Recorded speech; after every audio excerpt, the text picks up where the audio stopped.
Opa galera, estou passando aqui no começo para dar uns avisinhos rápidos. O primeiro é que essa parte conterá bastante xingamentos e caso você seja de menor ou sensível a isso, não veja o vídeo, mas se mesmo depois você ainda ver o vídeo, o problema será seu e não assumo qualquer responsabilidade por problemas causados por esse vídeo. O segundo aviso é que estou muito relaxado na questão de fazer as teorias, por isso pode demorar mais ou menos tempo dependendo da minha disposição e criatividade. Era só isso, agora fiquem com o vídeo.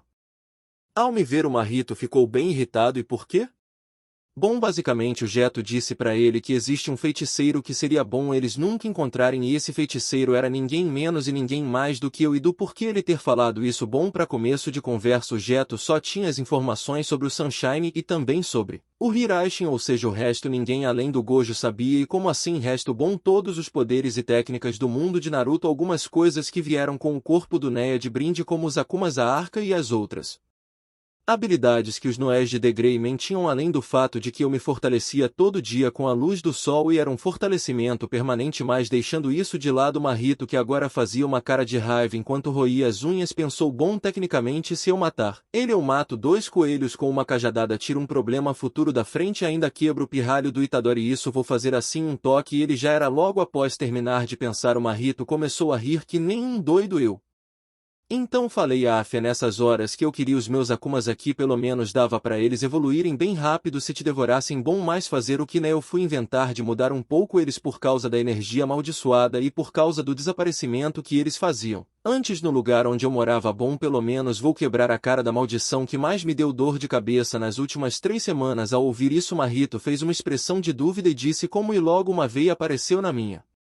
teste. Eu então disse: pelo que eu vi, só a sua técnica transforma os humanos em algo próximo de uma maldição e nas últimas 3 semanas eu tenho sido atacado por esse seu bicho irritantes que por algum motivo sempre estavam com 2 ou 3 maldições de grau especial. Eu tenho perdido noites de sono por causa disso, seu desgraçado arrombado do caralho. Marrito, após ouvir isso, lembrou do Geto dizendo: Marrito, poderia me fazer o favor de fazer muitos humanos transfigurados? O Marrito logo disse: posso sim, mas para que você quer eles então? O Geto disse: aí para deixar um certo feiticeiro exausto. Logo que o Marrito lembrou disso, ele começou a ter um ataque de risada e então falou: se eu soubesse que ele usaria para te atormentar, eu teria feito muito mais, hahaha. Logo eu fiquei com várias veias na minha cabeça de tanta raiva que eu senti naquele momento. Foi então que eu disse a Itadori: estica o braço rapidão. O Itadori logo esticou e perguntou o que eu ia fazer. Eu então disse: lembra das manoplas que eu te dei? Bom, aqui está um upgrade temporário para elas. Logo que terminei de falar, eu simplesmente dei uma chicotada de energia amaldiçoada no braço do Itadori e as manoplas apareceram, só que com espinhos e com uma aura meio vermelha e roxa ao redor dos espinhos. Eu então disse: essa é a forma Punhos da Destruição. Cada espinho dá um dano direto na alma do oponente e deixa uma marca no corpo. Depois de 10 acertos, a habilidade especial dessa forma se ativa, mas como você não tem muito tempo de prática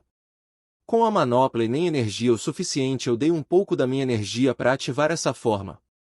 E lembre disso, temos apenas 1 hora, ou seja, ataque aquele desgraçado para matar. Se não fizer isso, eu que te mato. Depois, após eu terminar de falar, Itadori disse: não precisa se preocupar, eu vou para cima dele com tudo que eu tiver. Logo após isso, ambos partimos para porradaria. Com o Marrito eu acertava 2 golpes sempre nas costelas ou no pescoço, pois era uma coisa que eu aprendi por acaso, que se eu usasse minha energia nos punhos e a comprimisse em uma forma laminada, era quase certo que seja lá que for maldição, o feiticeiro iria sentir uma dor tremenda. E porque bom, não era apenas energia amaldiçoada nas minhas mãos, mas também a matéria escura que os Noés de The Greymon podiam usar, ou seja, era o dano da energia amaldiçoada e mais um dano corrosivo direto no corpo, logo na ferida deixada pelo corte. E assim se seguia a luta até o momento que o Nanami chegou e começamos a quebra-cara do Marrito de infinitas formas. De tanta pancada que demos nele, foi então que ele apelou para a expansão de domínio e lançou o Itadori para fora da expansão, pois diferente do original, ele não foi burro o suficiente para bater um papo com o Sukuna. Foi então que, já estando dentro da expansão, eu disse enquanto fazia um sinal com as mãos, assim como o Gojo Sensei falou, que expansão mais refinada vem. Antes de eu terminar a frase, o Itadori e o Junpei quebraram a parede da expansão e entraram. Foi então que eu disse em pensamento: ainda bem que não usei a expansão de domínio, afinal o Sukuna pode até estar fraco, mas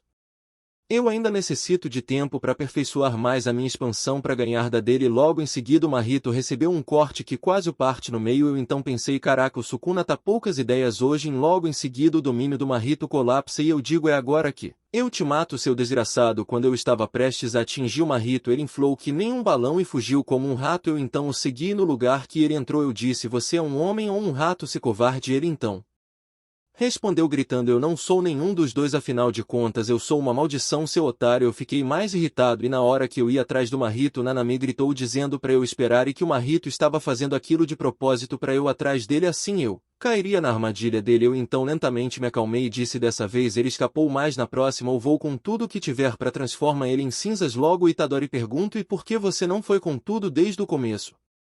Logo eu disse, Itadori, alguém já te falou qual o nome do meu poder? Após isso Itadori disse, não, porque eu então falei o nome da minha técnica, Sunshine, ou seja, assim como o nome indica, ele tem a ver com o sol. Se eu o usasse aqui, as pessoas que estão lá dentro da escola, desmaiadas, provavelmente morreriam ou ficariam queimadas pelos meus ataques. O Itadori então disse, agora faz sentido. Bom, acho que logo antes do Itadori terminar de falar, os espinhos que estavam nas manoplas trincaram e a aura em volta dele se dissipou. Logo em seguida os espinhos simplesmente desapareceram. Eu então disse, olha só, parece que você deu tantos golpes no Mahito que acabou esgotando a pequena quantidade de energia amaldiçoada que eu dei para ativar esse modo. Itadori com uma cara triste disse, parece que no final eu não consegui fazer muito. Logo após isso eu disse, deixa de ser burro, as manoplas só potencializam o dano do usuário quando estão naquela forma, ou seja, eu menti sobre elas acertarem a alma do oponente, só que você tem uma sinergia tão boa com as manoplas que nem percebeu que elas literalmente estavam fazendo rajadas de vento cortantes toda vez que